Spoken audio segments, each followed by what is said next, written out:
Belakangan ini, nama Ismail secara tiba-tiba muncul menemui mantan Bupati Purwakarta, Deddy Mulyadi, dan mengaku melihat peristiwa kematian Eki dan Vina Cirebon pada tahun 2016 silam. Ismail mengungkapkan detail mengenai detik-detik kecelakaan atau kejadian di Jembatan Talun, Kabupaten Cirebon pada Sabtu, tanggal 27 Agustus tahun 2016, di mana motor yang diduga dikendarai Eki dan Vina terjatuh.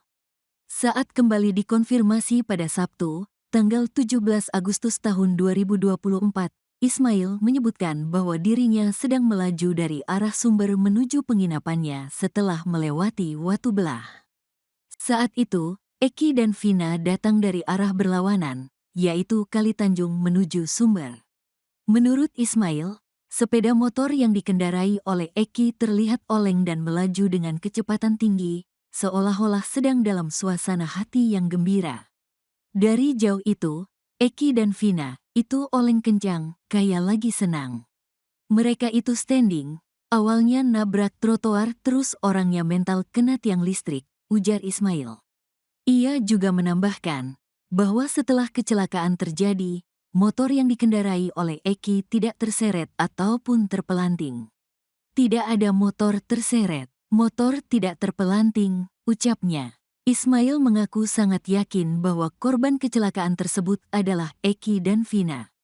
Keyakinannya didasarkan pada ciri-ciri yang dia ingat dengan jelas, seperti warna motor biru telur asin dengan strip kuning serta helm merah putih yang dikenakan oleh korban. Saya yakin kalau yang dilihat itu Eki dan Vina, karena dengan ciri-cirinya warna motornya itu biru telur asin, ada stripnya itu warna kuning. Helmnya itu karena saya sebentar hanya melihat sepintas, helmnya itu merah putih, jelas dia. Pada saat kejadian, Ismail sedang bersama anak angkatnya.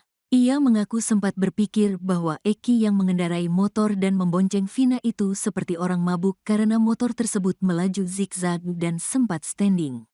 Selain itu, hujan rintik-rintik juga turut menyertai malam itu, menambah suasana menjadi semakin mencekam. Saya sempat berpikir, Eki yang mengendarai motor bonceng Vina, kayak orang mabuk. Karena anak saya sempat bilang gini, itu kok orang naik motor kencang kayak orang mabuk, zigzag dan sempat standing. Di lokasi juga hujan rintik-rintik, katanya. Meski anak angkatnya sempat meminta untuk membantu korban, Ismail memutuskan untuk tidak berhenti karena khawatir akan disalahkan mengingat tidak ada saksi lain di sekitar lokasi kejadian. Akhirnya, ia memilih untuk langsung pulang ke penginapan. Waktu itu saya sama anak angkat saya, terus anak saya bilang tolongin, kata saya jangan gak ada saksi takut disalahkan, terus langsung pulang ke penginapan, ujarnya. Keterangan dari Ismail ini memberikan gambaran makin menguatkan mengenai kecelakaan tragis yang menimpa Eki dan Vina, bukan pembunuhan yang digembar-gemborkan sesuai amar putusan pengadilan yang telah inkrah.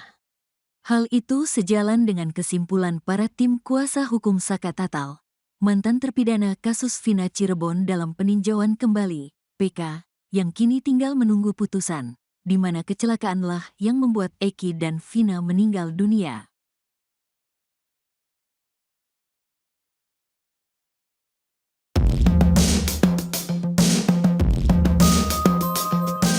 Teman Eki, Arta Anoraga Japang muncul ke publik dan memberikan kesaksiannya bahwa dia bersama Eki mengonsumsi minuman keras, miras, dan obat-obatan terlarang sebelum Eki tewas. Dugaan ex-Wakapolri Komjen Pol Purnawirawan Oe Groseno soal adanya keterlibatan narkotika di balik tewasnya Eki menguat.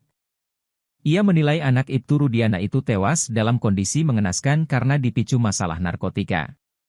Dalam kesaksiannya, Arta mengaku sebelum kejadian, ia dan Eki sempat menghabiskan waktu bersama untuk nongkrong di warung babeh. Saat bersama, menurut Arta, Eki sempat membeli obat-obatan terlarang. Setelah habis maghrib, usai adzan sekitar 10 menitan, saya sama almarhum ini berangkat keluar beli obat-obatan terlarang, ungkap Arta. Arta mengatakan bahwa Eki sempat membeli obat-obatan terlarang dan mengonsumsi bersamanya. Eki memberikan 2 butir obat-obatan terlarang itu kepada Arta. Di situ saya dikasih 2 biji. Setahu saya seperti itu, terus abis dari situ, sekitar 15 menit ke rumah Widi untuk menjemput Vina, ungkapnya. Ex-Wakapolri Komjen Pol Purnawirawan Oegroseno menilai kematian Eki diduga tak terlepas dari masalah narkotika. Menurutnya, ada perselisihan antara Eki dan pelaku sehingga mengakibatkan dia tewas secara mengenaskan. Selain itu, Oegro menyoroti luka-luka berat yang dialami oleh Eki. Luka-luka itu menandakan perbuatan yang sangat sadis dilakukan oleh pelaku. Perbuatan yang sadis dan keji itu diduga berkaitan dengan pekerjaan Ibtu Rudiana yang bertugas di bidang.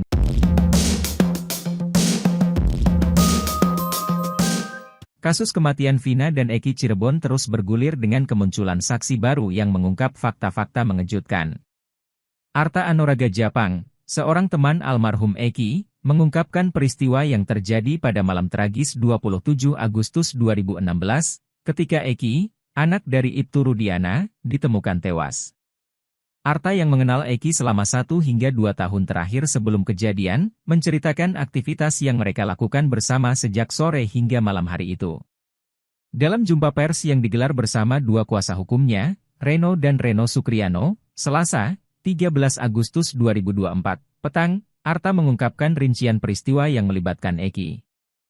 Ia mengungkapkan bahwa pertemuan terakhir mereka terjadi pada 27 Agustus 2016. Menurut Arta, sore itu Eki menemuinya di Cideng, tepatnya di Islamic Center. Mereka kemudian pergi ke sebuah warung bernama Warung Babeh, di mana Eki sempat meminta bantuan teman Arta, berinisial YS, untuk memperbaiki motornya. Setelah itu, mereka kembali ke Warung Babeh dan kemudian menuju rumah Arta. Di sana, mereka mandi, makan dan setelah azan maghrib, mereka keluar lagi ke area Kiban untuk membeli obat-obatan. Malam itu, Arta, Eki dan Vina kemudian pergi ke rumah An di daerah Dawan untuk berkumpul dengan beberapa teman lainnya.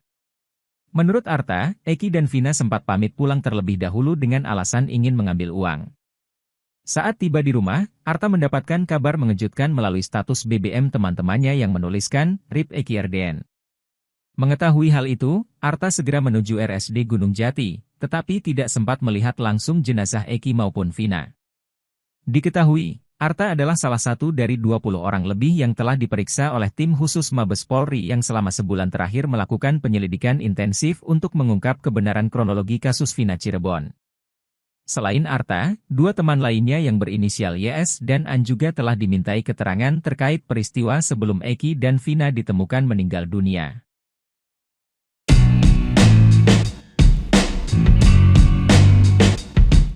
Mantan Kabareskrim Komjen Purnawirawan Susno 2J terus mendesak Kapolri untuk memeriksa Kapolres berinisial R. Bahkan terang-terangan, Susno 2J meminta Kapolres berinisial R tersebut untuk dicopot dari jabatannya. Purnawirawan Polisi Irjen Purnawirawan Ricky Herbert Parulian Sitohang langsung bereaksi soal desakan Susno 2J tersebut. Menurut Ricky Sitohang, Susno 2J sudah tak punya wewenang untuk memberikan perintah itu.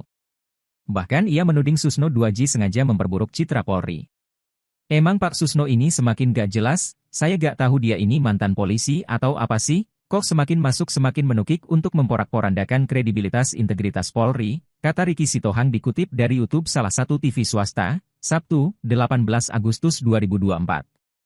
Bahkan ex-jenderal Bintang 2 itu mempertanyakan tupoksi Susno 2J. Menurutnya, Susno 2J hanya seorang purnawirawan sehingga tidak berhak meminta Kapolri memeriksa Kapolres inisial R. Emang hak apa Susno 2J untuk merintah anggota? Dia kan bukan anggota lagi, kata dia. Apalagi menurutnya, Kapolres R berhak memberikan teguran atau pemeriksaan pada anggotanya sendiri. Justru ia heran kenapa Kapolres itu harus dipecat hanya gara-gara seorang Susno 2J. Emang kamu siapa? Kok harus dipecat gara-gara kamu? Emang kamu apa? Kata Ricky lagi. Ia pun bahkan meminta Susno 2J tidak merasa sok suci dan seolah paling benar di negara Republik Indonesia ini. Ricky Sitohang pun mengaku sebagai pelaku sejarah yang memeriksa Susno 2J di bandara, karena melakukan pelanggaran saat menjabat sebagai Kabareskrim. Pada saat dia mau berangkat ke luar negeri tidak seizin Kapolri, saya periksa saya bawa dari bandara ke Mabes Polri, sucikah dia? Jadi gak usah merasa suci gitu, tuturnya.